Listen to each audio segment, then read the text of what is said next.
everybody. Welcome to Rooted Heart Yoga and Meditation. My name is Stacy and welcome to day number 1 of our August Mindfulness Meditation Challenge. I'm really excited that you're here. I'm excited that you found me and I'm excited that you found this channel. So I'm going to walk you through what the challenge is about, a little bit about the downloadable calendar that I've created, and kind of what you can expect throughout the month and maybe some things you can do to get ready.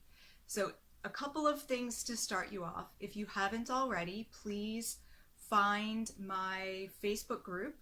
It's the August 30-day Mindfulness Challenge, and I'll leave a link below in the description box. And yes, I realize August has 31 days and not 30, but we'll just call it the August monthly challenge.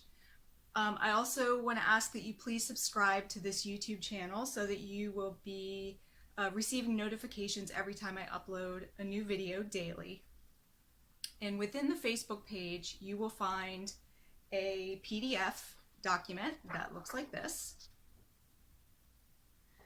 It is a calendar that you can download directly to your smartphone or your computer, or if you want to, you're welcome to print it out, whatever is going to work best for you. And I want to walk you through what you can expect in the calendar and what the month will look like. So every day I'm going to upload a little video that's going to describe the activity that's outlined on the calendar. And as I was creating this calendar, I kept a couple of things in mind. First of all, I recognize that not everybody is going to resonate the same way with every single activity. So I wanted to provide a whole month's worth of different types of activities so that as you go throughout the month, you can pick and choose things that you like to do. And I'm hoping as you get to the end of the month, you're going to decide what are the things that you'd like to continue to do on a more regular basis, whether it's daily or throughout your week. Okay, so it's really a sampling. And let me tell you how I split up the calendar. So each day of the week, so Sunday through Saturday, is for a different type of activity. And I kept it consistent throughout the month. And I'll give you an example. So every Sunday, I have included something that I would consider to be a routine.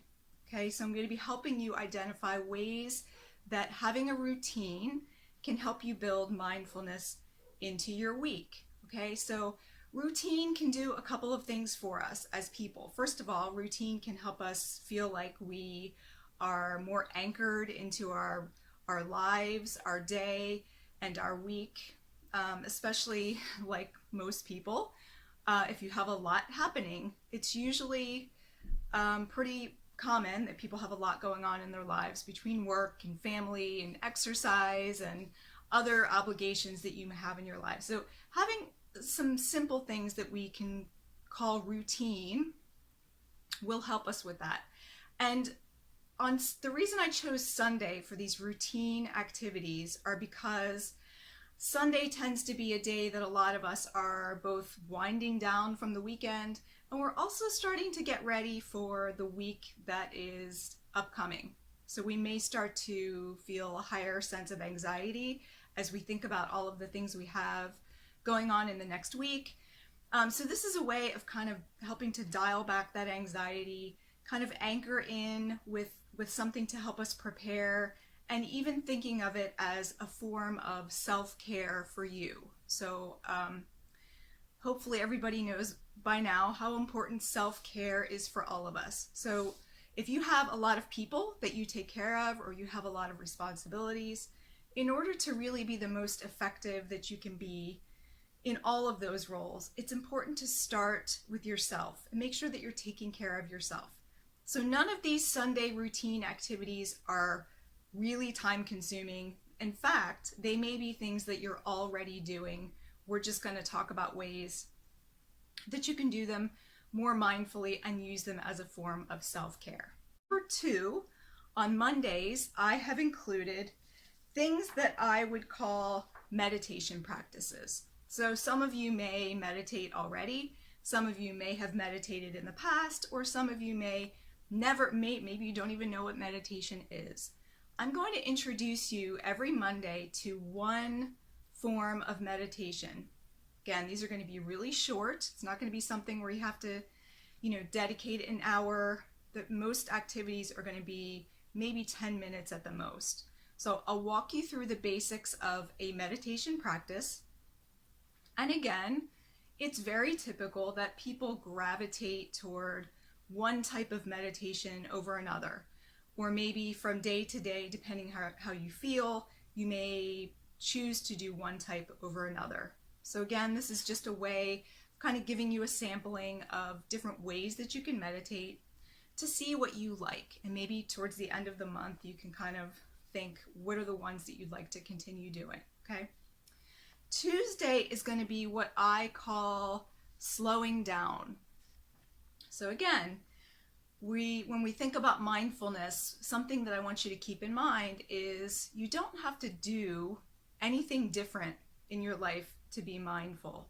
So on Tuesday is going to be what I call slowing down.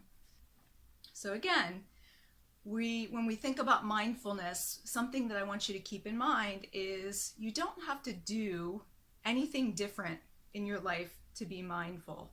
So on Tuesdays, I'm going to have you do an activity that you're probably already doing, but I'm going to ask you to do it in a different way, whether it's either to pay special attention to how you do it, or maybe even the speed at which you do it, and really to slow it down, which again can be another way to be more mindful and to really experience our time. The activities on Wednesday are going to fall under the category of movement. So hopefully everybody, is thinking about ways to incorporate exercise into your regular routine. But if you haven't, that's okay. I'm going to challenge you again to identify what are the ways that you like to move. Now, nothing that I'm going to include in the calendar is strenuous. There's nothing crazy. You don't need any equipment. I'm just going to offer examples of ways that you can include movement into your day. And again, be thinking throughout the month, which are the ones that you really like? Which are the ones that make you feel good? Which are ones that you're most likely to continue on a regular basis? Because really, the most effective exercise ultimately is the one that you are willing to do on a regular basis. So I'll walk you through a couple of ways to add movement into your week. Thursdays are going to include a journaling activity. So these are things that are going to require you to write something down. Either you're going to be writing a list of some sort, or maybe even writing something that you will be sharing with somebody else, like a thank you note or something like that. Again, this is not going to be super deep, although you can certainly make it as deep as you want to. But these are activities that are going to get you focused on thankfulness. They're going to get you focused on other people, and maybe even focused on things that you'd like to continue on in your life in a positive way. Friday is what I would categorize as activities that have to do with people around you.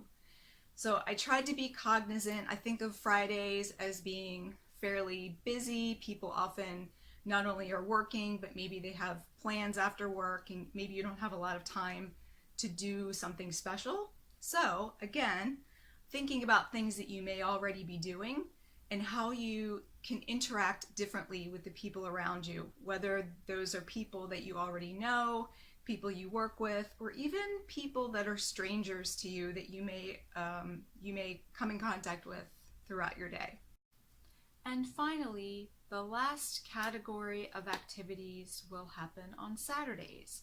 I saved Saturdays for activities that might take a little bit more time or require a little bit more planning. Again, nothing crazy that would be outside the scope of a typical Saturday afternoon. And again, I kind of kept in mind that these might be things that you'd want to do with your family or with your children. Again, none of that's required, but it can be a fun way to incorporate some mindfulness as you do things with your children. Again, some of them may be fun, some of them may fall into the category of things that are more typical activities you're already doing, but maybe with a twist. So that's a rundown of the month in an overview. I'm excited that you're here. If you haven't already, again, please make sure that you've joined our Facebook group, and I will make sure there's a link to that in the description box below this video. Please make sure you're subscribed to this channel, and also make sure that you've hit the little bell, which is the notification button, so that as soon as the daily video has been uploaded, you'll get a notification right away, so you won't have to search for it.